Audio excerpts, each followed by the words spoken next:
Welcome to today's session. Thank you for joining and registering for these events, which is fantastic. You will see in your screen there should be a poll that's popped up. If you don't mind, while we're sort of just kicking off things this morning, if you can answer those poll questions, it'd be really handy. So yeah, we'll kick off. I'm Adam. So for a lot of people that don't know me, I'm Adam. I look after the support team and our existing clients here. And today's session is all about how to unlock the power of your MYOB Acumatica.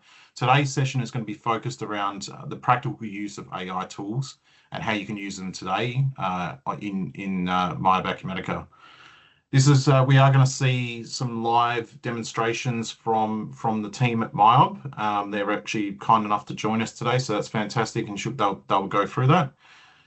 Just if you are, I'll just move on to the next slide. If you are new to these sessions that we do host on a monthly basis, we host them on the third week of every month.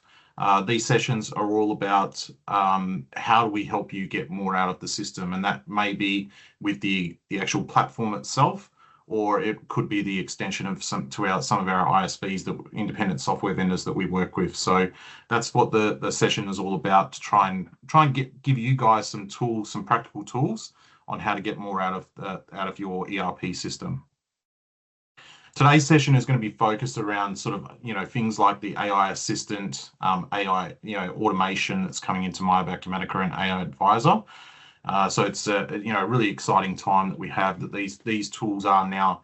We did a session, an Unlock Acumatica session with MYOB last year with Val Valentis.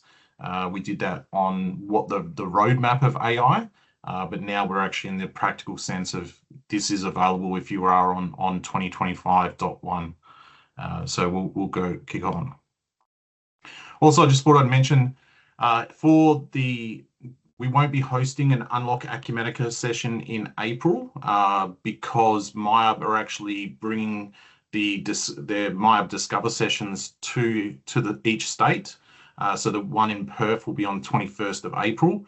So to not take too much out of your time about what's going on with MYOB, we thought instead of hosting an Unlock Acumatica session, we want to heavily promote the Discover Live session. It'll be held at the Western in Perth. So we'd love to see as many of our clients come along to that. It's a free event. It is a full day to really immerse you and give you all the tools that you can get out of your MYOB Acumatica system.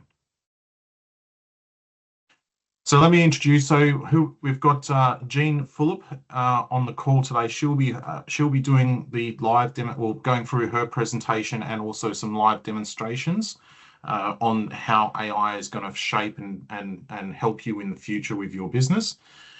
So hopefully everyone has been answering those poll questions in the background, because what I want to do is just go through those. But before I hand over Jean, just to sort of set the scene of how what the feeling or the sentiment is in the client base that we have on the call today. So the first question I'm going to go through is, where would you like AI to help in MYOB Acumatica? So we'll go through those answers now. So 45% of people have said they would like help in the finance section. Okay, so that's good to hear, because we're going to go through some of the tools that will be able to help you with, like, automating some of the bills and expenses and stuff like that. So that's really good. The other question is what tasks are most what tasks would you want most AI to automate first? So that's the second question. So we'll have a look at that.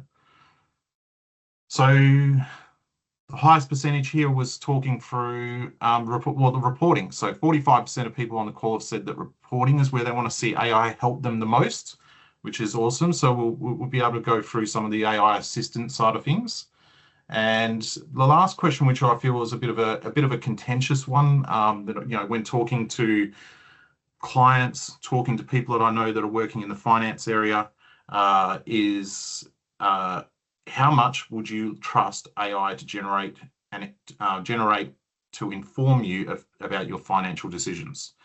When I talk to clients, sometimes we talk about reports or dashboards, and and how do you, use that data to make those financial decisions. And, some businesses I go talk to, they've been so entrenched in the business for so long now that, a lot of their decision making is around a gut feel.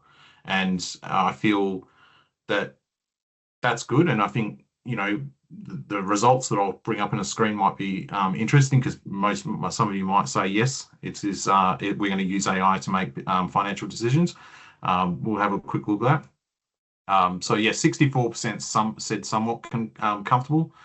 27% said only from a review perspective, and 9% said not at all. There isn't anyone sitting in that very comfortable space from this question here.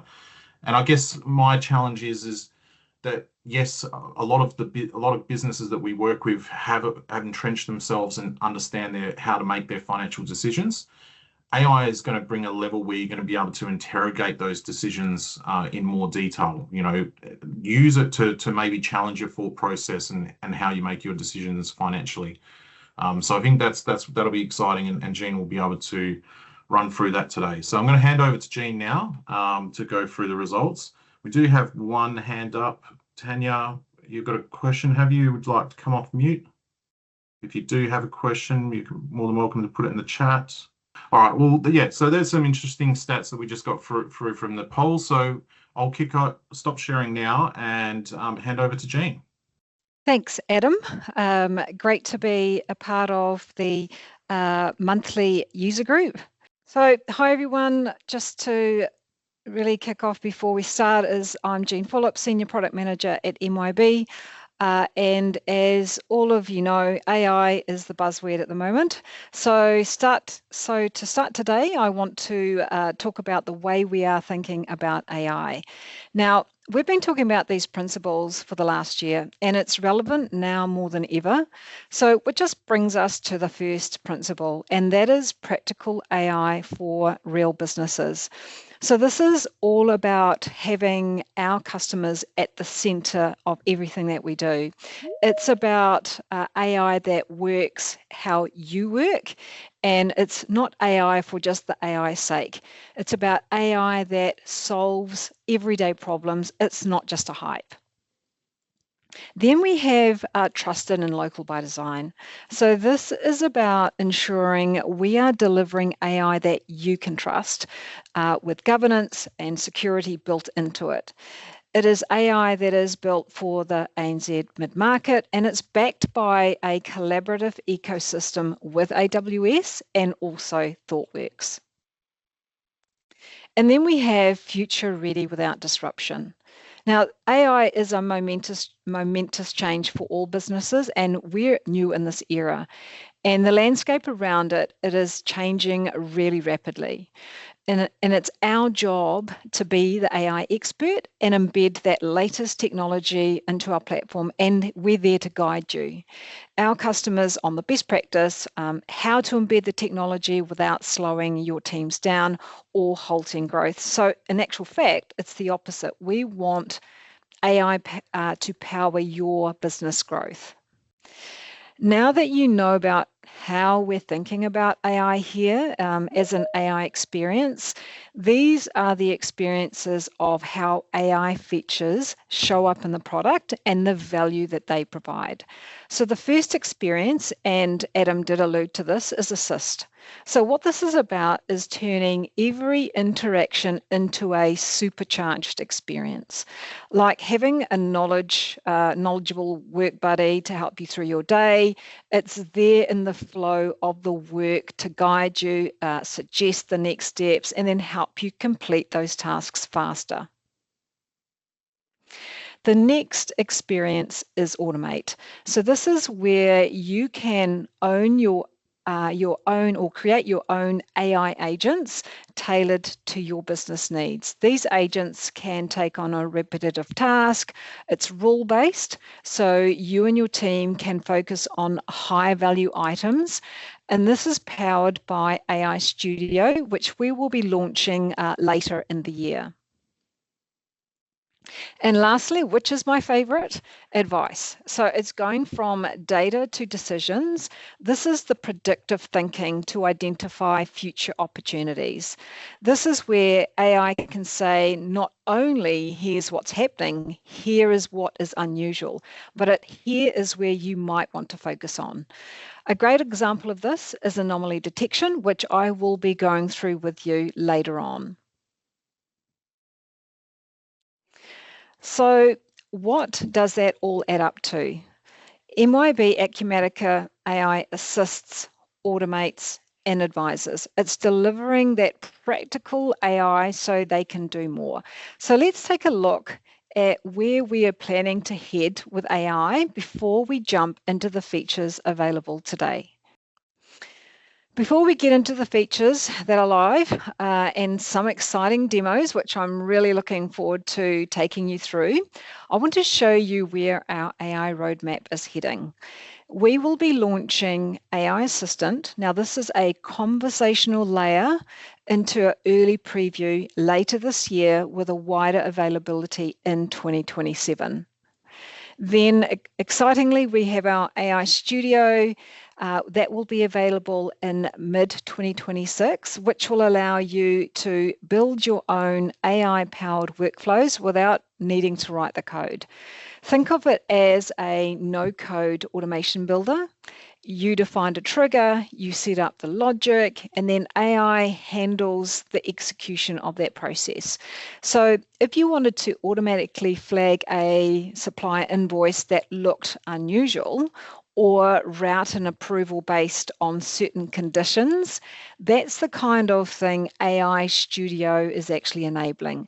It puts that capability in your hands rather than you requiring a developer. And finally, features to come that are in the 25.2 release are the cross-sell assistant, which helps you surface the relevant product or service recommendations right at the moment. So that's more to do with related items so that your teams aren't leaving the revenue on the table. And there's also a production variance anomaly. So what this is doing, exactly what it sounds like, it's monitoring your production data and then it's flagging when something looks off before it becomes a real problem. So now that you know how we're thinking about AI and where we are headed with AI, let's take a look at what's actually live in the product today. At the back end of last year, we released our AI feature set. It was AP bill entry, expense receipt management, anomaly detection, and then autocomplete. These are all grounded in our AI principles, practical, safe, and embedded in your workflows. Customers, just like you, are starting to use these today, and the feedback has been really, really great. But the opportunity has just begun. So let's take a look at each feature individually. So first we're going to take a look at accounts payable.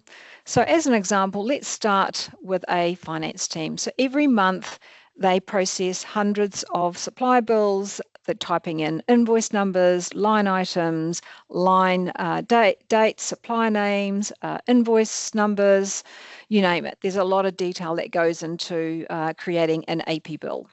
It's repetitive, it's slow, and it's not exactly what anyone would call fun. However, there is plenty of room for human error. So this is exactly where AI automation with our accounts payable bill entry feature steps in. So now we're going to go to a live demo. I'm just going to drag over my screen.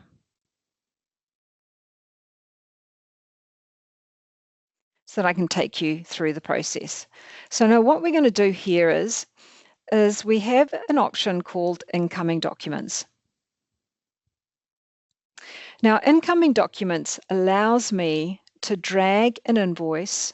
The system will go ahead and recognize it, and then it will interpret the data that it's looking at, and then you can go through, the accounts payable team can have a look at it and then approve it to create an invoice. So now what I'm going to do is I'm going to create or drag and drop an invoice into the incoming documents. Now what happens during this process, as I mentioned before, it's now recognized the document. I can now take it to the next step and go through and enter into that document to have a look at it. And I can press the recognize option. Now this recognize option is going to do a couple of things. It's going to look at the content of this invoice, and then it's going to display it in this table. So let me just go ahead and select the recognize.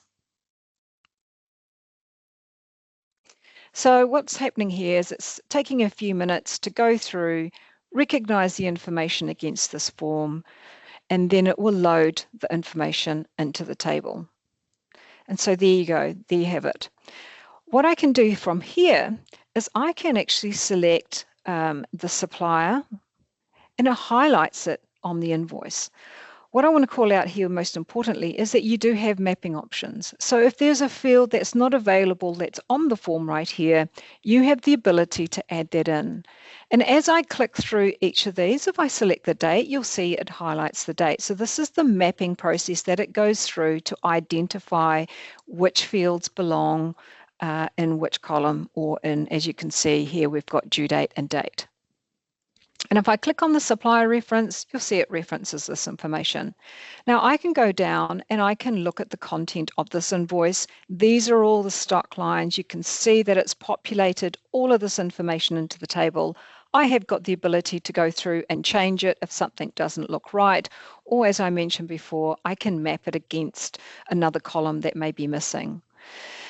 Included in this, you have the ability to attach, in this case, there is a purchase order. There is a purchase order that was created. It has actually been taken off hold. And now what I'm doing is I'm linking this purchase order to the invoice that's just come through. You'll notice that there is an error message on here, rightly so, because it's going, I found two lines which are relatively the same. You'll see there's a desk chair here and below that belong on the same purchase order. It is essentially, it's correct.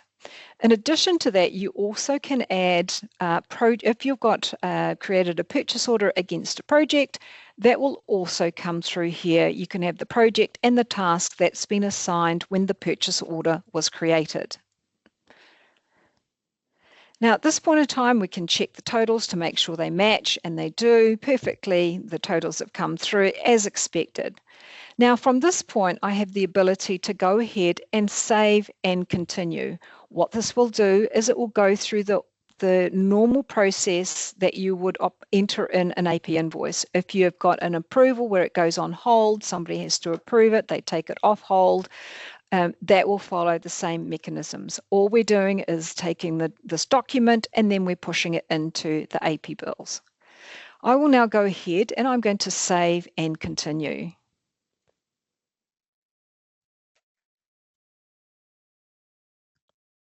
And you'll see it now loads the bill and adjustments with the information that's been carried through from the incoming documents into the bill entry. Now, at this point in time, it will follow exactly the same guidelines as you would do to create an invoice and remove it off hold, and then it's available for payment. Now, it's that simple. It'll reduce the time and the effort that's required from your accounts payable team. You'll be able to load up bulk invoices if you so wish.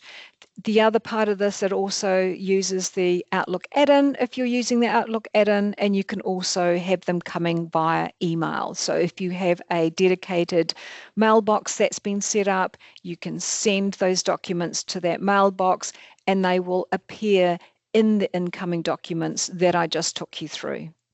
Excellent. I was going to ask that question because I'm sure it's one that always that they ask is, what are the ways that I can upload documents? I don't, obviously, I might not be ready to do the bills. I've already received in an email. I just want to upload them and come and sort them later on. That's good that, they can come and do that through the Outlook add-in or through bulk uploading. Yeah, so as I mentioned, yes, you're absolutely correct. It's through if you've got a separate mail inbox, because it's relative to the email address. So you will need to set up that within your email preferences within MYOB Acumatica. It's already, you'd use it as a part of your notification process. You send that document through and it comes through into, as we had a look before, the incoming documents. Here we go. I'll just leave that one. It'll appear in here. Yep. So it's, as we mentioned before, it's just a faster way for you to upload your documents and then go through that whole creation process. If I had a whole list on here, I could automatically recognize them all together. Then you could go into them individually. It still needs that human intervention, right, to validate and make sure that the actual document that's been scraped and updated is correct. And I guess, I mean, if you are confident, once you build a bit of confidence with that, you could set up a schedule to process all those and recognize them. At the moment, yes, you could go through here and add it as a schedule that you can go through and automatically run. So that's, again, the bulk process just makes it so much easier and a lot more streamlined.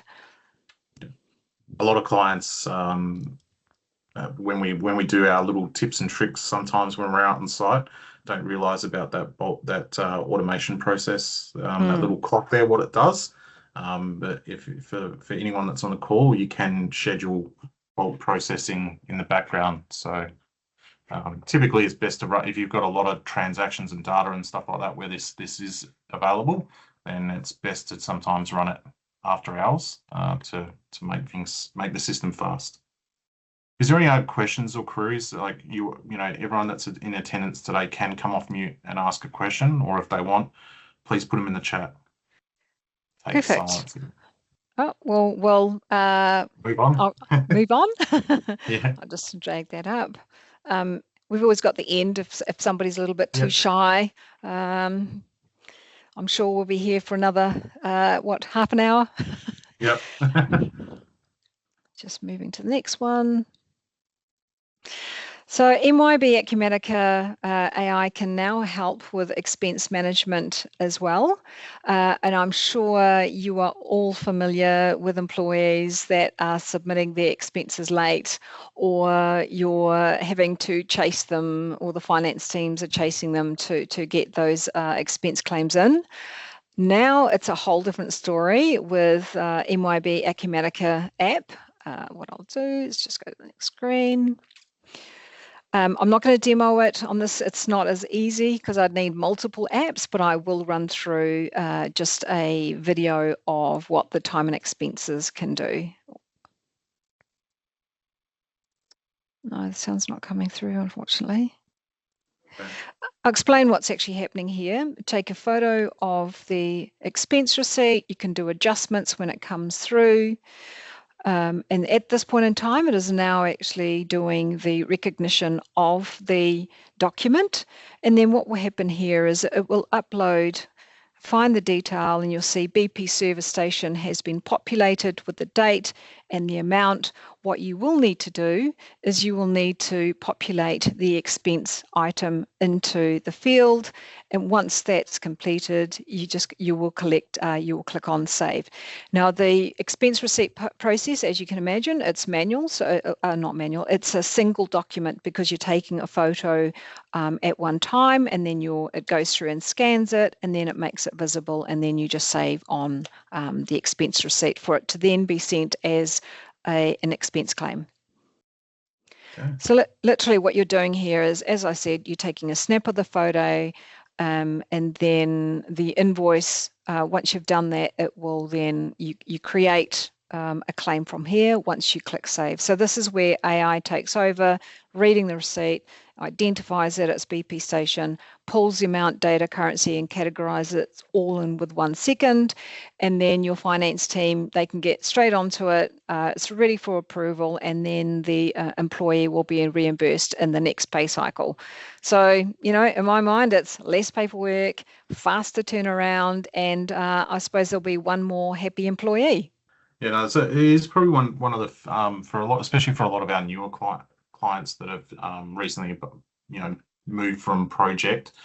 Expenses is something that is overlooked sometimes because obviously getting the core platform up and running. But typically when we start to me and the support team start dealing with the clients, sometimes it's a feature that we start enabling the expense side of things. So if you're not using expenses and you do need to use expenses, by all means reach out to us and we can sort that out for you and get that set up. And then with this AI feature, it's going to make it easier for the users using mobile app to be able to scan in, those receipts and have a proper record of those. I've been to some location I saw the other day, like a box full of receipts still. I'm like, geez, is this still happening? I don't think, like this is such a simplistic process and it just Yeah. saves so much time for somebody to hand over their expense receipts. Somebody's got to key that in. Literally what you're doing here is you're taking a photo of that receipt. It will then read that content on that receipt and then populate it. And you can see it right here, right? It's pulled through BP service station, the date that was all relevant on that receipt itself. Is there some questions I saw come through? There is some questions. Tanya, so will the system remember all the mappings so that next time an invoice comes from the same supplier, it will be automatically recognized for more accurately? So Absolutely. yeah, Absolutely. that was that whole point of the if something like checking the fields that are mapped correctly, because if they're not mapped correctly the first time, that's your opportunity to fix it there and then it's going to remember it for the next time. Cool. Another question we got here, Jean, is when will this be available to access the AI features? Oh, they're ready right now. I do have a slide towards the end. So this is the features that I'm going through right now. They are available. We enabled those sites that were upgraded in November last year.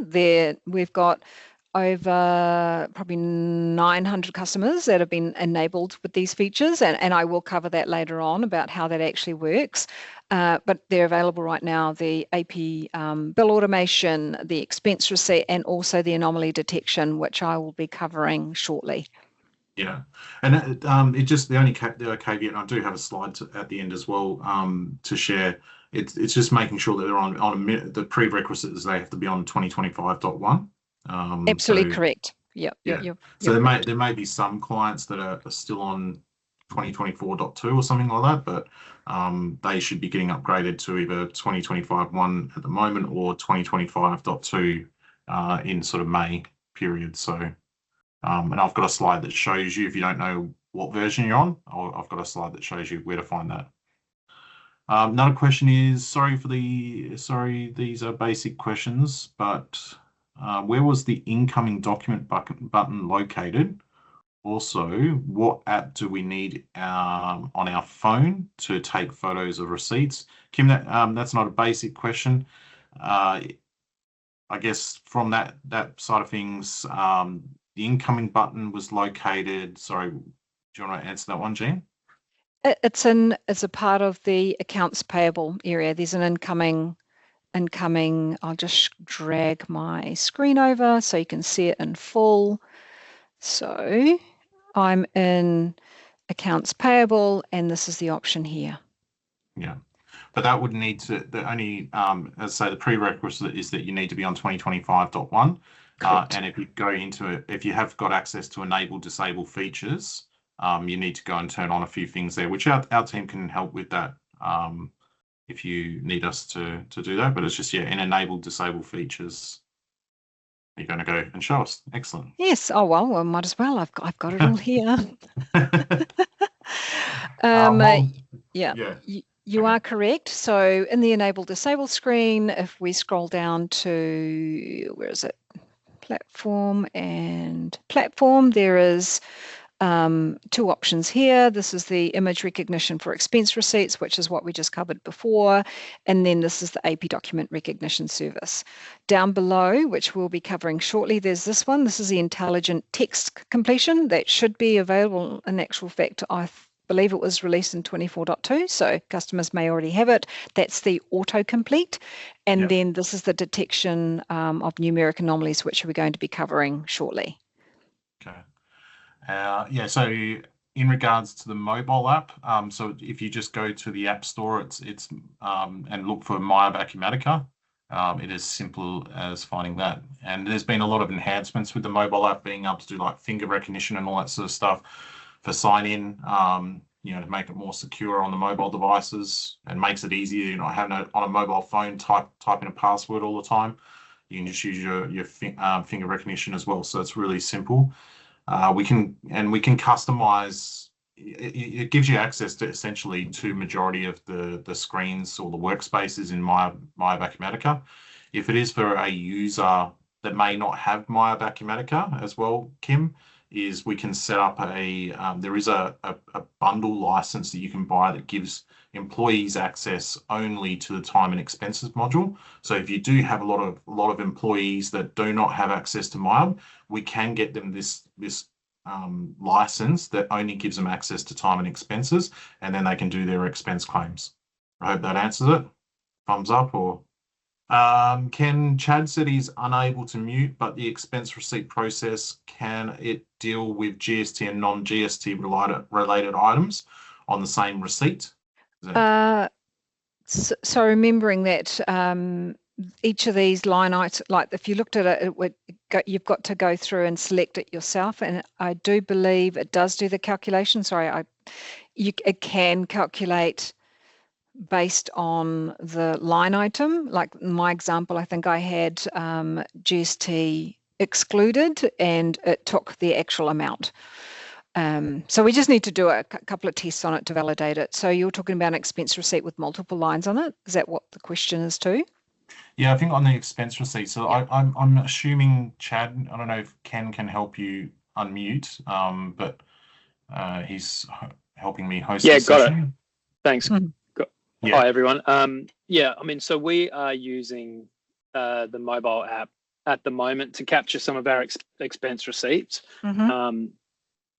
And I know that with some of that, or with that process currently, we have some issues just around multiple items on that receipt. If some have GST and some don't, when the BDM or whoever is making the claim enters the total amount, it just calculates the GST component on the total amount from memory. Yeah. And I know the common one, Chad, is probably something to do with like a Coles receipt or something like that, where there's something like that. Yeah. Yeah, I used to work with all the accounting firms as well, and when I worked for MYOB directly, and yeah, they always brought up the Coles receipt that had the GST free and GST. It's small amounts, right? But just to be able to try and sort of deal with some of that stuff would be, a little bit easier. Would be great. Yeah. There's there may be like some sort of setups or in the setup that we can change as well for you. So we just have to look at that and try and play around for you. Yep. Okay. Thanks. Cool. All right. It's good. Thanks for the engagement. It's good. We've got lots of questions. Exciting topic because it's here. So, all right. Would you want to move on to the next one, Jean? Yep, will do. Now, AI isn't just about automating tasks. It's also about advising so that you can make better decisions. And that is where anomaly detection comes in. So this is our built-in advisor. What it does is it flags unusual patterns in your data. So for example, it could be that you're reviewing supply costs before they come in and make costly mistakes. So if you like to think about it, it's like a procurement manager who has, and I'm not saying everyone does, has memorized every price that their business has paid for and every item. So from every supplier across all seasons, and that sounds quite large. However, so just imagine that person reviewing every single purchase order line in real time, comparing each unit cost against what is normal, and then tapping you on the shoulder and then going, hang on a moment, look, this doesn't look right. what we're doing is with anomaly detection, this is what it can do. It can go through and flag anything or any cost value that doesn't look right. And that's what's paired with anomaly detection. So what I'm going to take you through is a quick example of what that looks like. So I'm just going to drag over the generic inquiries. Now, it is associated to a generic inquiry, and there is setup that's required. So the first thing that you need to do is to enable detect anomalies, and it's against this generic inquiry. Before I jump into it, there are some standard generic inquiries that have been set up with this already enabled. And if I put in ML, you'll see there's, as I mentioned before, there's some for the spot rate variances. And then down here, you'll see there's cost and purchase orders and sales order margin, and one here, cost and AP documents. And the one that we're looking at today is the cost and purchase orders. Now, as soon as I'll take this off and I'll save it, so you can see there was an extra tab. As soon as I select that option, you'll see a couple of things happen. We've now got detect anomalies. And I'll just save this. And to the right of that, we have an option down here which determines how it's going to analyze the generic inquiry. So first off, I want to have a look at the unit of cost against a purchase order. I want to check to see whether it's if the rate is different. So for example, if you imagine we're ordering a computer mouse, it's regularly cost $14, and then one day a purchase order comes through, there's it's been transposed from $14 to $140. Maybe there's a decimal error. What we want to be able to do is, before we approve that purchase order, is that we look at those variances before that. So in this case here, I'm going to be using unit cost, and then date field is essentially a timeline over a period of time to have a look at all of those anomalies. And then down the bottom, what's really important is that we have the update frequency. Now, this update frequency determines how often I am going to run this anomaly detection. It was mentioned before, Adam raised it, is you can actually schedule this generic inquiry, and if there's a high volume of transactions, you don't want to be running this during the day. So if you have thousands of lines, I would be scheduling this out of hours. But for my example, I will be running it on demand. So that means I can actually execute this detect anomalies right now. You'll see that you've got daily, weekly, monthly, and on demand. The next step that I'm going to go through is I'm going to select the option to detect those anomalies. Now, what's happening here is it's a 4-step process. So the first thing is that the system will upload the information from that generic inquiry into what we call a cloud service. Then what it does is it triggers a detection calculation in that service in the cloud, and it uses machine learning language. So remember, this is all secure, and we manage that.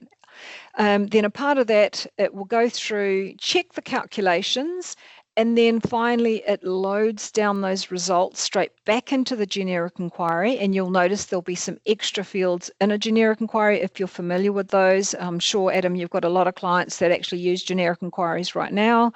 There'll be some extra columns in there which will tell you what is actually happening in terms of they've got severity.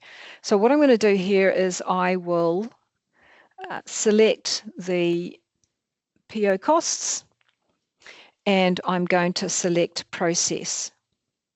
So as I mentioned before, it's sending this information, the GI information that it finds. You'll see it's relatively quick.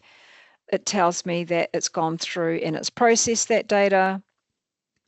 The next part of it, I now have to execute. The next step is go, okay, have a look at it, do that calculation, and then populate that information back into the generic inquiry. So I'm going to execute this step. It goes away. It's telling me it's in progress. Once it's finished, it will tell me that it's complete. Then once it's complete, we can go in and have a look at that generic inquiry. We can view it, and we can have a look at the information that's available. So I will just refresh.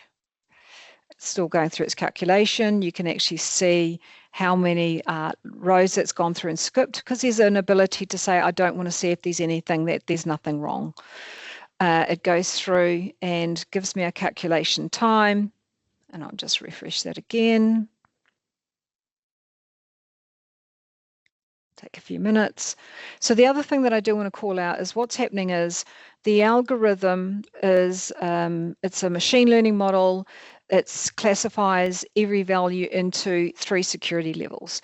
The first one is significant. It means that you should treat it as an anomaly. Then there's medium. So that means that there might be an anomaly, but check it anyway. It could be a false positive. And then normal means the value is within that expected range. So you'll see, as I mentioned before, there'll be an additional columns that will appear in the inquiry. There'll be anomaly severity, expected value, and then comment, and then review. So everything you need to investigate will be right in front of you. It should be finished. All right, it's completed. So now what I will do is I'll go back to that generic inquiry, and you'll see here there's an option that says View Inquiry.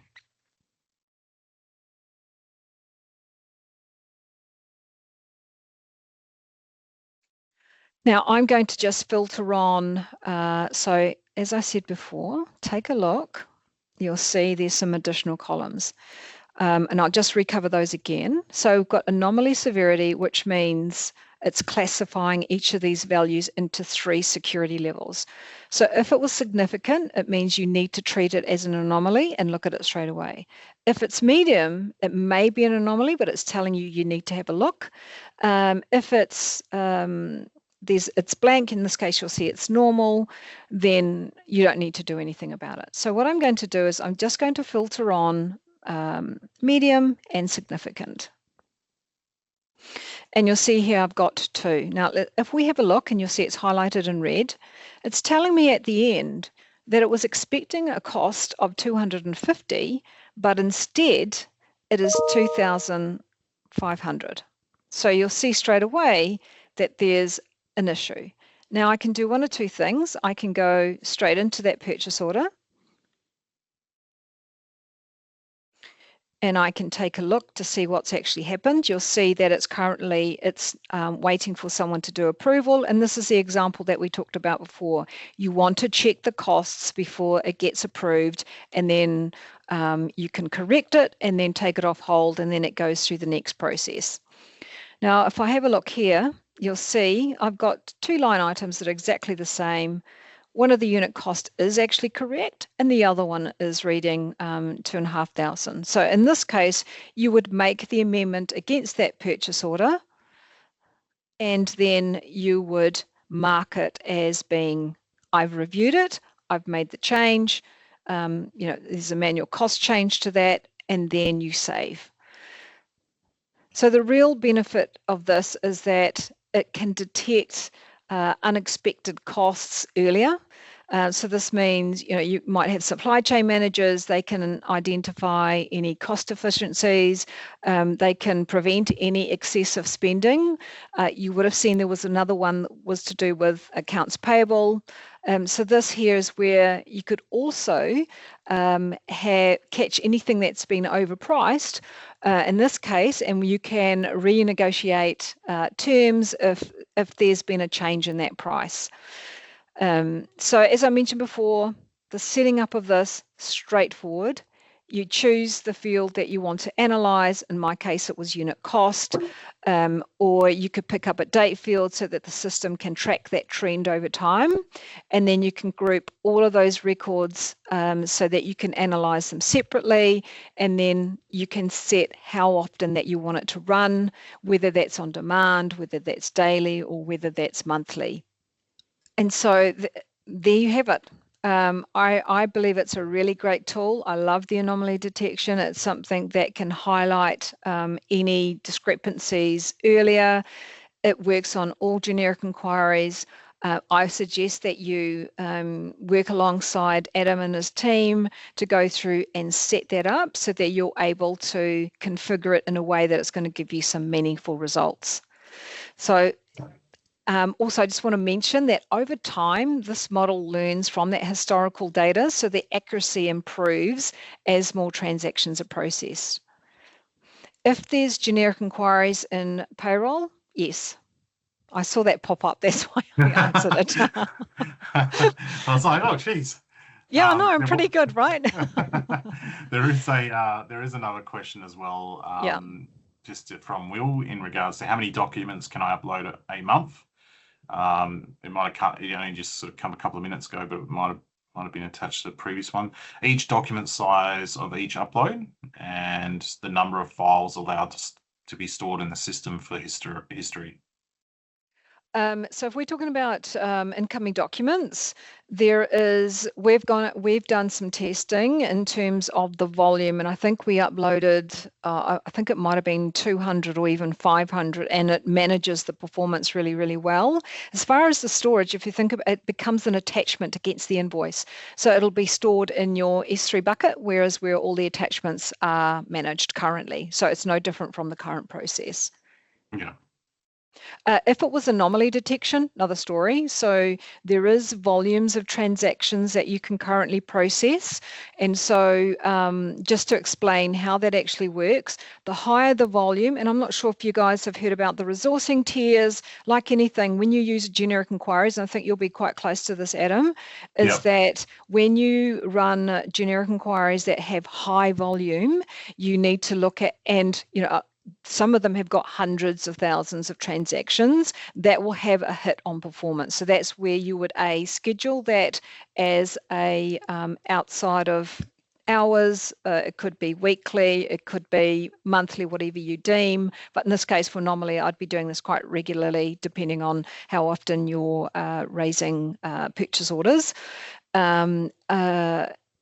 And if the volume is higher than that, then you'll need to look at potentially looking at the resourcing tiers to support that performance. Yeah. That's and in regards to as well, I mean, and correct me if I'm wrong, Jean, but this is something that I've been, we're looking into the resource tiers and all that sort of stuff, and site performance in the past. Typically, I've been sort of told by support the bucket of where you're storing attachments and stuff like that is different to where the actual software has been held. So the data storage shouldn't impede, if you are exceeding over your storage limits, it doesn't impede on your performance of the system. Yep, correct, because it's held elsewhere, but it's the processing of it that's more because what it does is it gets all of the transactions for that generic inquiry. That's what it's doing currently. Like if you were running a normal generic inquiry, regardless if it was detect anomalies, you would still get a hit on performance if there's really high value, high volumes of transactions. But again, it'll come back down to your range of what you're specifying when you're looking for that data. And in regards to GI screens as well, there's things that we can do to, like we had one client recently with bills and adjustments screen. They only need to look at the current records. They don't need to look at, so that, we've just created a tabulized the GI screen to filter out. So they're only looking at current open documents and leave all records as it's still there, but they just go to it if they need to. And that's why it's super important that your customers work with you and the team really closely when they're looking at enabling the detect anomaly, because of the fact that, as we all know, generic inquiries, you could have a really good understanding of if you've got to set it up to other tables, whether it's inner join, outer join. It really makes a difference on how you structure it and how you set that up. And if you're not familiar with it and it gets set up wrong, then yes, you will have potential, concern with it going a little bit slow. Yeah. Excellent. So now let's understand how we are packaging these features. So AP bill entry and expense receipt management are on a tiered usage model with overage. But what's really great is that every customer with starts with a free tier of 30 pages per month. So you can test it out while you're deciding how big you want to go. This resets every month. However, it's combined with the AP bill entry and expense management. After the 30-page limit, you can right size with purchasing of a tier if you find that 30 pages isn't enough. So the tiers are now available for purchase so that you can right size today. So anomaly detection and autocomplete are included in the functionality, making MYOB Acumatica even more intuitive to use.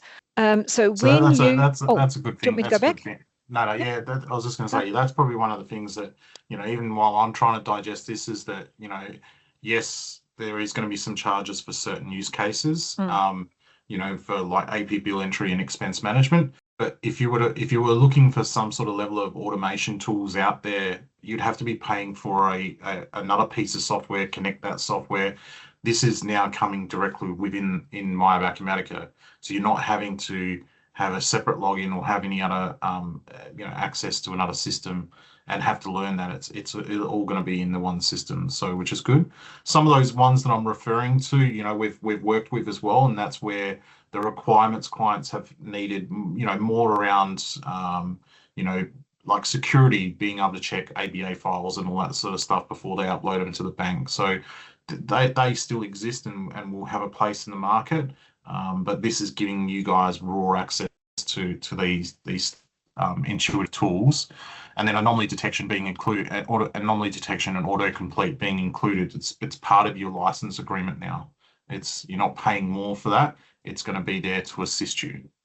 100%. So you'll be lucky you've got all these free features that are coming through for AI. Yeah. So when you upgrade to 25R1, which is what we mentioned before, is what version it's on, and Adam actually alluded to that as well, you will get now this is a bit of a mouthful, 3 months free to explore our AI features, and that's unlimited usage at no extra cost during that period. So if you upgraded in February, your trial runs until the end of May. So March, you're covered through to the end of June.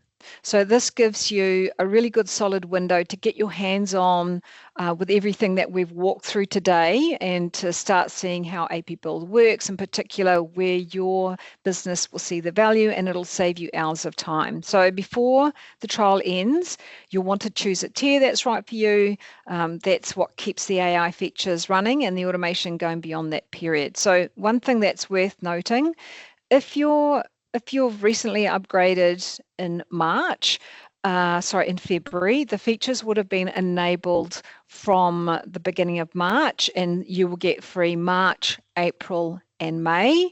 And then from June, you will either upgrade to a tier. In July, you will be billed overage if you're using. Now, your partners, if you're going to be using the higher amount, now, Adam will be provided with a list of all of his customers and those ones that will be reaching that point, and to have those discussions. So if you're upgrading, that's coming up soon, which have you been upgraded in March, you will have these features enabled for April, May, and June, and then in July that's the point of which the billing will start. So I would suggest reaching out to Adam if you're being upgraded over those dates. There is a free trial period for 3 months. Really well worth jumping onto that if you can.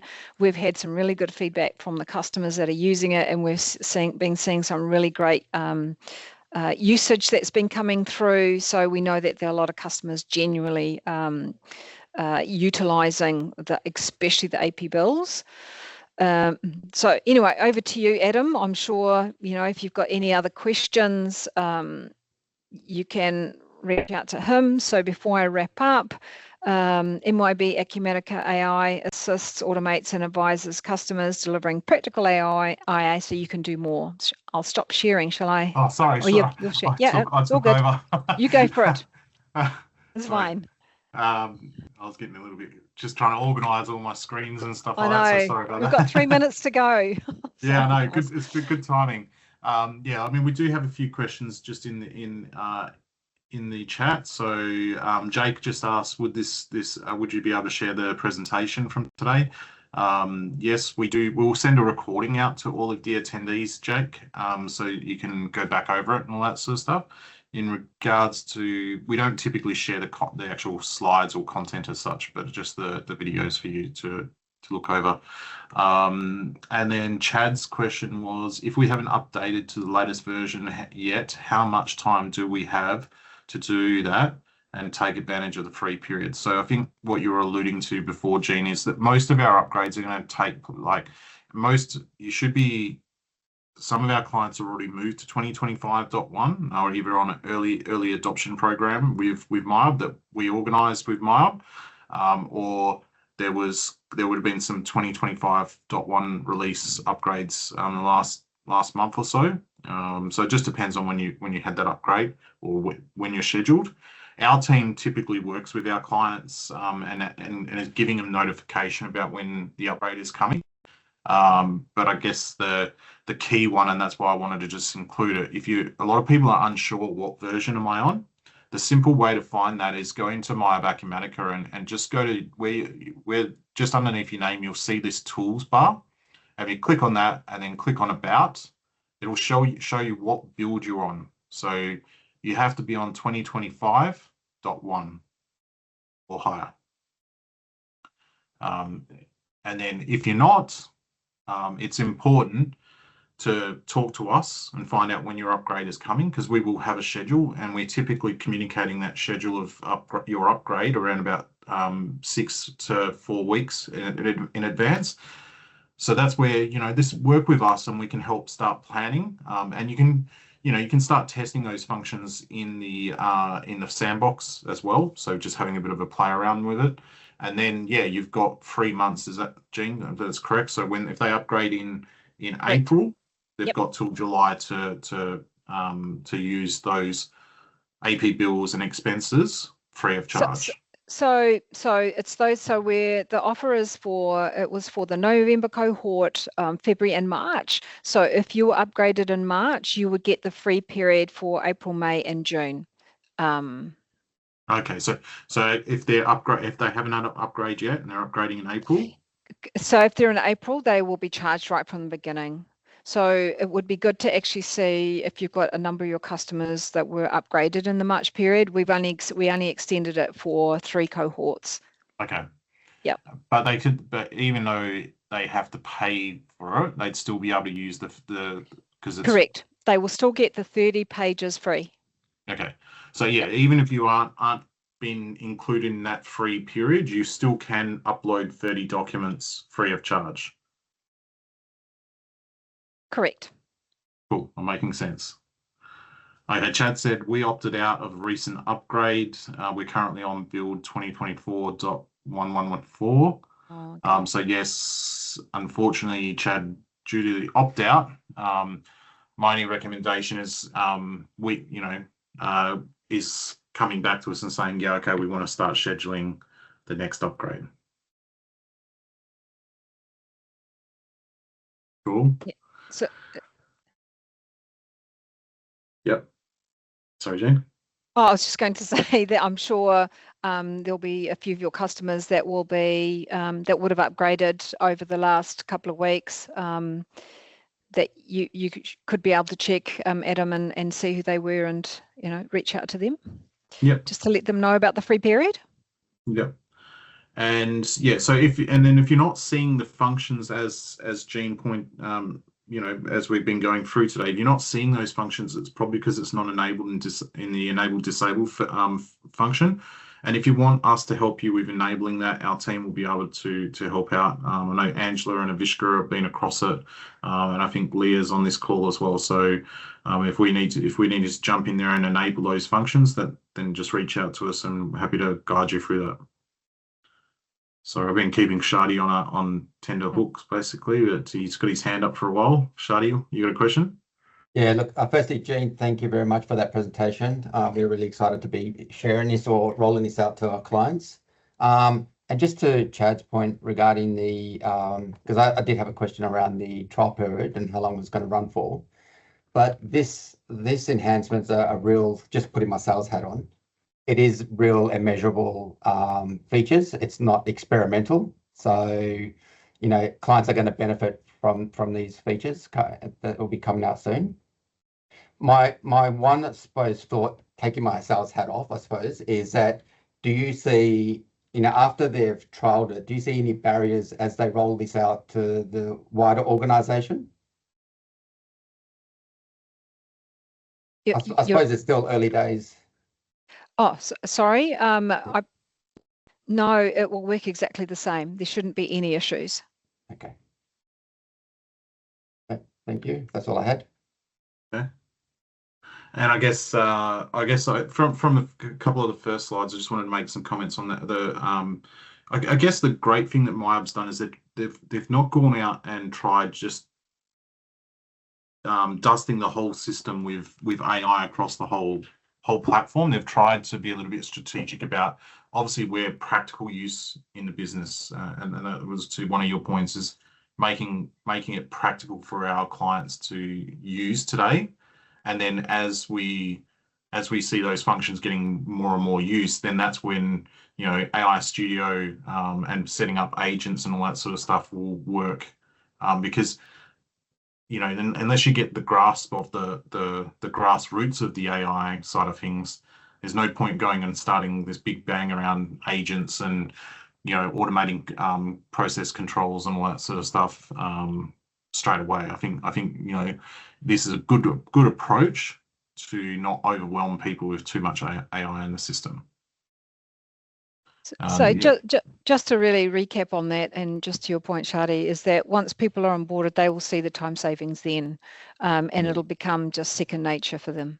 So it's of real value, even if they utilise and just test out the 30-page free, so that they can see that the value that they'll be getting from it straight away. Yeah. Well, that's it. And then that's the thing that probably, even for me, I've been digesting this as well, is that the 30 pages for free are for expenses and AP automation. If you want to if anomaly detection and the autocomplete is included, like that's there. That's the real fact, right? And I think anomaly detection is one that I'm still coming together with how to best use it in our sites. But today's session definitely solidified it a lot more. Just in regards, Jean, just before we go, I know we're pretty much just over time, so we're going to have to wrap it up in a second. But one question I had, and this is obviously about the AI Studio and what's coming around that with the agents, is how I know you sort of mentioned, you'll be able to write like business triggers and that sort of process into the system. How will it work with, say, like approval mapping, for AP, for POs and stuff like that? If they're already in the system, is it going to help identify the current mapping and help improve that if they need to? It's not a step that we've taken a look at with regards to the approval maps, but the reality is at the moment it works on all data entry screens. So I know, if you've got an approval on a purchase order, that it should work exactly the same way. So if I think about, for example, one of the examples we had is where you may have some opportunities, right? And so from an opportunities perspective, you want to be able to look at all the activities that have taken place against that opportunity and then have that updated onto a summary screen so that you can take a look at what's happened or what's taken place. Exactly the same with, for example, like cases. So what you would do is you would write the prompt to go, you give it context, like you would use ChatGPT, for example. You would go, I am a product manager. I work in this specific area. This is the kind of information that I need from you. Then the next part of that is you would choose the fields within an actual screen. So if we're talking about the opportunity screen, we may want to have a look at the actual opportunity description. We may want to look at the number and all of the activities that are associated with that opportunity. Then what happens is it'll look at that information, and then I'll say, I want an output summary that tells me everything that's been happening on it. You could also say, please give me an indicator if it's complete, incomplete. Please give me a status update of, what is the progress of that particular opportunity. What it'll do is it will take those instructions, and then it will create an output. And from that output, you have the ability to review it first before you commit that change. So the actual prompt itself, you have the ability to view it, test it, run it, and then once you're happy with that, is then you can update that onto the whatever screen that you've updated to. In this case, I'm saying there's an opportunity summary or a case summary. It's just that simple. We also have tracking on those changes that have been made. In most cases at the moment, the first slice is the very thin slice where it's quite simplistic, it's easy, but as Acumatica roll out new and more functionality, that's where you'll see AI Studio broaden in terms of the additional functionality that it can be doing. For example, we'd be able to do batching of running a particular process. There's chat. They're actually, in the next release, we're having a look at it, they're actually enabling a chat assistant within AI Studio. So for example, you could go and ask it some questions and it will go away and answer, find the information and load it up as a prompt. So there are some really cool features that are coming out in the next release of 26.1, which it sounds like a mile away if you're just upgrading to 25.1. Yeah. Excellent. All right, cool. Thanks for that explanation.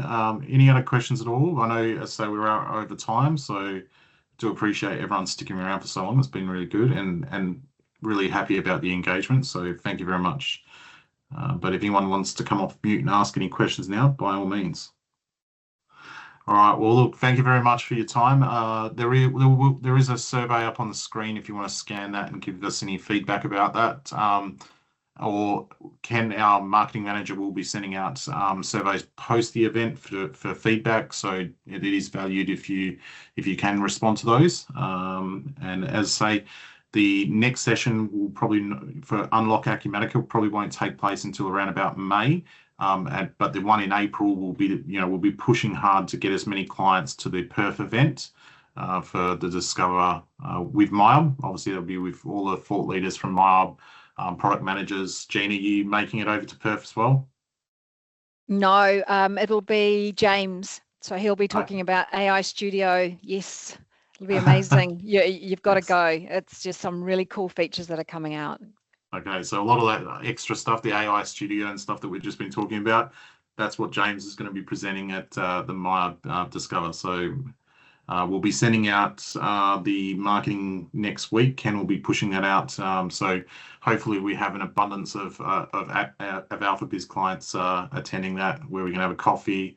And I think there's even drinks in the evening, so we can have have a few drinks in the evening as well. So, telling you, it's a must-see event. You have to go. You have to go.